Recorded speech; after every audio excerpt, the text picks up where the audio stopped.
राजनीति में हर कोई लंबे वक्त तक दुश्मन नहीं रहता और दुश्मन कब दोस्त बन जाए इस चीज का भी अंदाज नहीं लगाया जा सकता है। जी हाँ, पिछले 4.5 साल में ये यूं कहें कि हरियाणा में 2019 में विधानसभा के चुनाव हुए, उसके बाद दुष्यंत सिंह चौटाला और भारतीय जनता पार्टी चुनाव में एक दूसरे के धुर विरोधी बनकर के सामने आए। लेकिन उसके बाद सरकार बनाने का वक्त आया तो दोनों दल एक दूसरे के सहयोगी बन गए। यानी कि भारतीय जनता पार्टी के पास संख्या बल की कमी थी तो दुष्यंत चौटाला वो संसाधन था जिसको साध करके बीजेपी सरकार बनाने की रूपरेखा तैयार कर सकती थी। जी हाँ, और उसी रूपरेखा को तैयार करने के लिए दुष्यंत सिंह चौटाला को 10 भारी भरकम हरियाणा में विभाग दिए जाते हैं और डिप्टी चीफ मिनिस्टर की कुर्सी से नवाजा जाता है। लिहाजा 4.5 साल का वक्त गुजरता है। 13 मार्च का वक्त आता है और 13 मार्च को भारतीय जनता पार्टी हाईकमान ये ऐलान कर देता है कि हरियाणा में दुष्यंत सिंह चौटाला की पार्टी जननायक जनता पार्टी के साथ कोई भी यहां गठबंधन लोकसभा चुनाव के आधार पर नहीं होगा और एक भी सीट शेयरिंग के फॉर्मूले के तहत दुष्यंत चौटाला को नहीं दी जाएगी। लिहाजा अब विधानसभा का चुनाव आ चुका है। 3 महीने बाद यानी कि 90 दिनों के बाद हरियाणा में विधानसभा के चुनाव होने हैं। तैयारियां पुरजोर हैं। दुष्यंत चौटाला फूंक फूंक कर कदम रख रहे हैं। तमाम हलकों में जा रहे हैं, अपनी पार्टी के कार्यकर्ताओं से, पदाधिकारियों से मुलाकात कर रहे हैं और ये कह रहे हैं कि आगामी वक्त की राजनीति को साधने के लिए जननायक जनता पार्टी पुरजोर कोशिश करेगी और इन कोशिशों के बीच हरियाणा की सत्ता की चाबी चंडीगढ़ का सचिवालय यदि कोई खोलेगा तो जननायक जनता पार्टी की चाबी खोलेगी। यानी कि दुष्यंत चौटाला एक बार फिर से किंग मेकर बनने की भूमिका में अपने आप को देखते हुए नजर आ रहे हैं। आपको बता दें कि हरियाणा में इस वक्त भारतीय जनता पार्टी की स्थिति काफी नाजुक नजर आ रही है क्योंकि नायब सिंह सैनी के पास सरकार चलाने के लिए पर्याप्त संख्या बल मौजूद नहीं है। दूसरी तरफ देखा जाए तो नायब सिंह सैनी के चेहरे का इस्तेमाल करते हुए भारतीय जनता पार्टी यहां पर चुनाव लड़ने का दांव भी खेलती हुई नजर आ रही है क्योंकि ओबीसी वोट बैंक को यहां पर कैप्चर करना है। ओबीडी एक नया फॉर्मूला निकाला गया है जिस फॉर्मूले के तहत जो अनुसूचित जाति है यानी कि एससी और ओबीसी वोट बैंक को यहां पर साध करके, जिसकी बहुतायत लगभग 60% है, उस वोट बैंक को साध करके भारतीय जनता पार्टी सरकार बनाने की फिराक में है, सत्ता की हैट्रिक लगाने जा रही है। तो दूसरी तरफ कांग्रेस पार्टी कड़ी चुनौती देती हुई नजर आ रही है।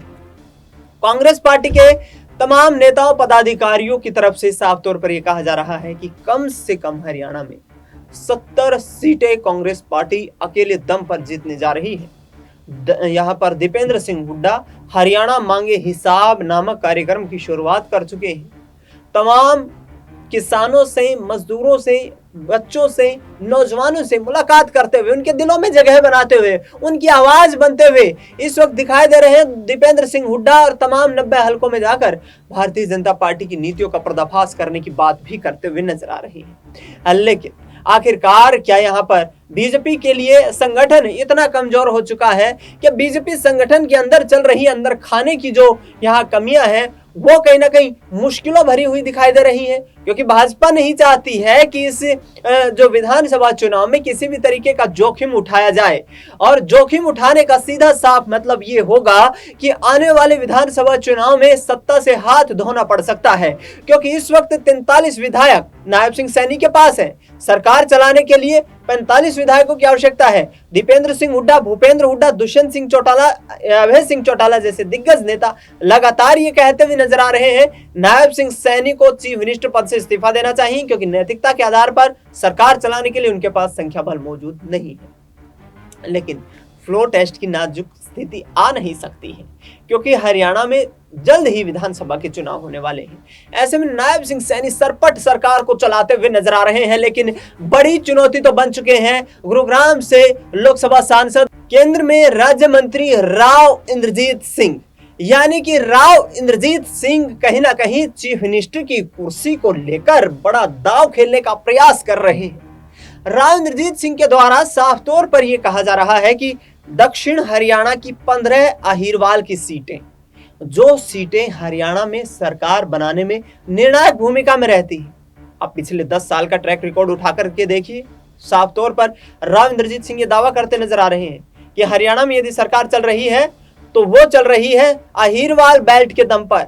और उन्होंने कहा है कि यदि सरकार नहीं, यहाँ पर कहीं ना कहीं उनको चीफ मिनिस्टर नहीं बनाया जाता है तो वह कोई बड़ा कदम उठाने के लिए स्वतंत्र हो जाएंगे। यानी कि राव साहब पिछले 20 सालों का हिसाब चुकता करना चाहते हैं। उनकी तरफ से लगातार ये कहा जा रहा है कि मैं मनमोहन सरकार में पहले कार्यकाल के दौरान भी विदेश राज्य मंत्री था, 20 साल गुजर चुके हैं, अब भी विदेश यहाँ पर राज्य मंत्री हूं मोदी सरकार में। तो क्यों न आगामी वक्त में अपने लोगों की आवाज को उठाया जाए, क्यों न अपने लोगों की जो मांग है, अपने क्षेत्र के लोगों की जो मांग है, उस मांग के आधार पर सियासी फैसले लिए जाएं, क्यों न हरियाणा की सियासी फिजाओं को बदलने का काम किया जाए, क्यों न अहीरवाल की ताकत का यहाँ एहसास दिलाया जाए।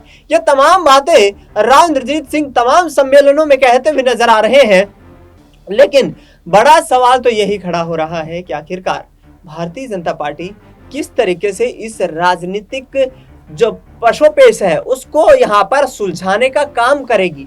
जिस तरीके से केंद्रीय गृह मंत्री अमित शाह पंचकुला में प्रदेश कार्यकारिणी की बैठक में शामिल होते हैं, उस दौरान ये ऐलान करते हैं कि नायब सिंह सैनी को ही हरियाणा में बीजेपी अपना चेहरा बनाने वाली है। राव इंद्रजीत सिंह खुल करके बयानबाजी करते हुए नजर आते हैं। इसके बाद इशारों में ओबीसी सम्मेलन महेंद्रगढ़ केंद्रीय विश्वविद्यालय में आयोजित होता है। उस ओबीसी सम्मेलन में भी राव इंद्रजीत सिंह केंद्रीय गृह मंत्री अमित शाह को यह बताने की कोशिश करते हैं कि गृह मंत्री जी, ये इलाका हमेशा भारतीय जनता पार्टी के साथ रहा है। सरकार जो 10 सालों से चल रही है वो अहीरवाल क्षेत्र से ही चल रही है। अहीरवाल के लोग मुझे चीफ मिनिस्टर देखना चाहते हैं, लेकिन चुनौतियां बड़ी हो गई हैं। दीपेंद्र सिंह हुड्डा ने दोनों हाथ फैला करके राव इंद्रजीत सिंह का स्वागत किया है। उन्होंने कहा है कि कांग्रेस पार्टी में शामिल होते हैं राव साहब तो हमें उनके सियासी तजुर्बे का लाभ होगा और उनका पूरा सम्मान किया जाएगा। यानी कि हरियाणा में सियासी उठापटक करने के लिए कांग्रेस पार्टी तैयार नजर आ रही है। पिछले दिनों हमने देखा कि कई जननायक जनता पार्टी और अन्य जो राजनीतिक दलों के नेता हैं वो कांग्रेस पार्टी में शामिल हो गए हैं। विशेष तौर पर देखा जाए तो ये हलचल जो है जीटी बेल्ट और बागड़ बेल्ट में ज्यादा देखने को मिल रही है, जिसमें कहीं ना कहीं बीजेपी कमजोर होती हुई नजर आ रही है। नायब सिंह सैनी के चेहरे का इस्तेमाल करते हुए किस तरीके से सरकार चलाई जाएगी और बनाई जाएगी, क्योंकि नायब सिंह सैनी जिस समाज से आते हैं वो समाज निर्णायक भूमिका की स्थिति में नहीं है।